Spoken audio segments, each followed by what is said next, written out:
Katerina? 1 second, Mom, I'm coming. Katerina, I'm about to leave. My plane is in 3 hours. Are you gonna come and say goodbye to me? I am. Yeah. I'm going to San Francisco. I wish I could stay longer. It's been so much fun. What is up with all these acorns? Like, what is going on with these squirrels here too? The same thing in my backyard.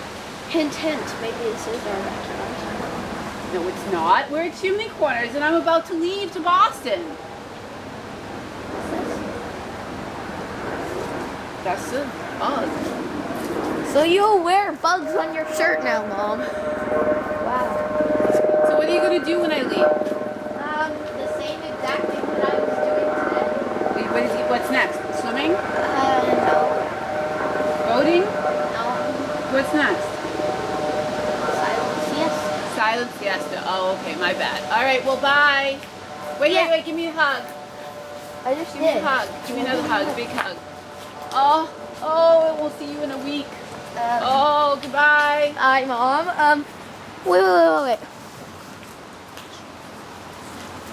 Let me do the walking up. Maybe this is our backyard. Bye. Hint, hint. This was actually in our backyard. If you didn't notice, me and Mom were wearing our little mics here. So it's our backyard. Bye.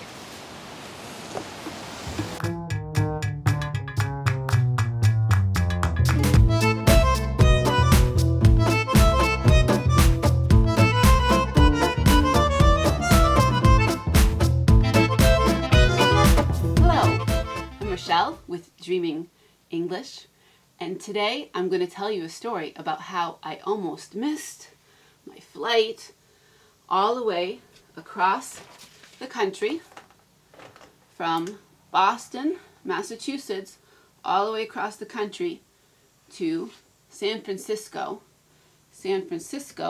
California. So as I said, I almost missed my flight to San Francisco. I was going for work. I was going to a conference for my job. And before that, on the weekend, my daughter was at a sleepaway camp. And she was at the sleepaway camp. The sleepaway camp was 2 weeks. So the sleepaway camp was in July, and it was for these 2 weeks. And they had a mom's weekend where moms could come and camp. So here's me and here's my daughter, and camp and go swimming and sailing with their daughters for the weekend. So I did that. The only thing was my flight was Sunday evening at 6 p.m. So it was actually 6:20 was my flight. So I live here in Massachusetts, and this is where I live. And so I had to drive in my car, and I had to drive all the way from here, all the way over to where her camp was in Beckett, Massachusetts, and spend the weekend there. Because I wanted to see her. I missed her, and I wanted to spend the weekend with her and go swimming and sailing and all that. So on Sunday afternoon, I left at 1:30. Because you're supposed to be at the airport 2 hours before. So if I left at 1:30, I would be at the airport for 3:30. And my flight was at 6:20. So I'd actually be there almost 3 hours before. So I left, and it was fine. It was driving, and it was fine. There wasn't a lot of traffic because, again, I said it was Sunday, so people weren't driving to Boston. Until I got about here when there was an accident. And that accident caused about a 30-minute delay. So I looked at my watch, and I was getting a little nervous because now it was getting to be about 4 o'clock. It was getting to be 4:15. And I was just sitting there waiting for the delay and going very, very slowly, driving slowly. So when I finally did get to the airport, there was a lot of different signs. Go this way for parking, go that way for parking. There was parking for cell phones.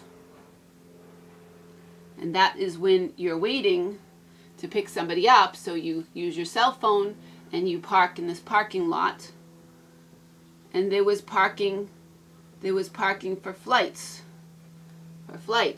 And there was this sign and that sign. So I ended up driving around this airport a couple times until I finally found the garage.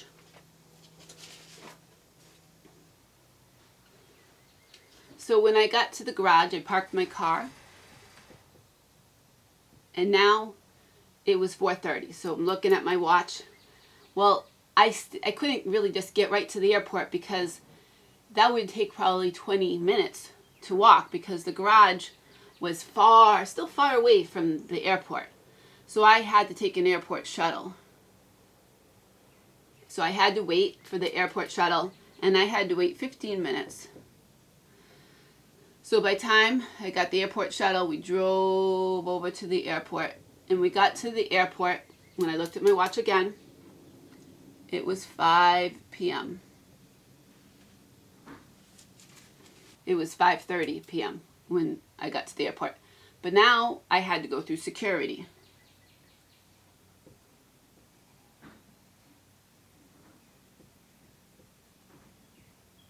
So I had to put my bags into bins.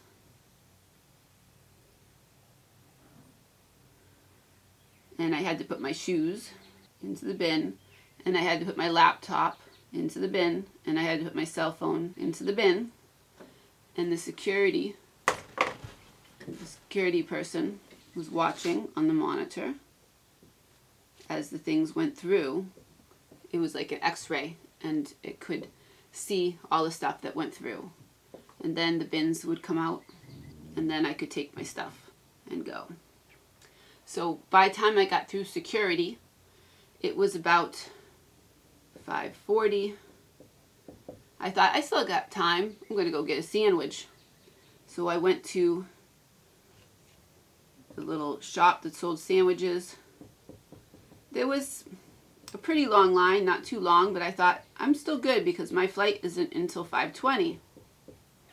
So I have time. So I waited in this line, and I waited for about 10 minutes in the line to get my sandwich because I was hungry, because the flight is about 5-hour flight. When you go across the country from Boston to San Francisco, it takes 5 hours. But when you go back from San Francisco to Boston, it takes only 4 hours because you have the wind blowing, helping the plane go faster. So I knew I was going to be hungry. I thought I'm still good because now it is 5:50, and my plane, I still have a half hour before it takes off because the plane, as I said, takes off at 6:20. Well, what I forgot to check was that the doors for the gate, they close not at 6:20 because that's when the plane is taking off. They actually close at 5. They close at 5:55. So I barely made it before the door closed, and I would have missed my plane. But I made it. I was very nervous. I made it. I sat down in the tiny seat, and I ate my sandwich, and we flew all the way to San Francisco. So thank you. If you enjoyed this show, please like the show. Please like this episode. Please subscribe. And put in the comments below if you'd like to hear some similar stories. I'd like to thank LTV for lending us the equipment, and I'd like to thank Pablo from Dreaming Spanish for inspiring us. Thank you. All right, so I arrived late last night, almost midnight, to the hotel in San Francisco, Hilton. And when I arrived, they said, well, we only have one room left. And this room is a Holly room. And I hope that's okay, because otherwise you can wait and we'll give you a different room tomorrow. I was like, well, I need to sleep. I need a bed. Does it have a bed? I said, yes. It has a bed. It has a couple fold-out couches. Well, good thing it had a couple fold-out couches, because that's where I slept. Not super comfortable, because let me show you. Okay, Okay, so it does have this big long table, I guess to have meetings or something, I'm not sure what for. And it has this other little fold-out couch. Okay, so this is the bed. Very, very strange. It's behind this strange wooden column, not sure what that's for, maybe it's the... And I just have been sleeping in a tent for the weekend with my daughter at her 2-week sleepaway camp, so I really wanted to sleep in a regular sized bed, not a small hospital bed.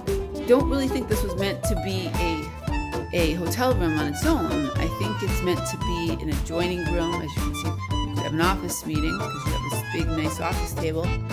But I don't really think this was meant to be a hotel room. And then an office meeting with this strange bed. That would be a kind of weird office meeting.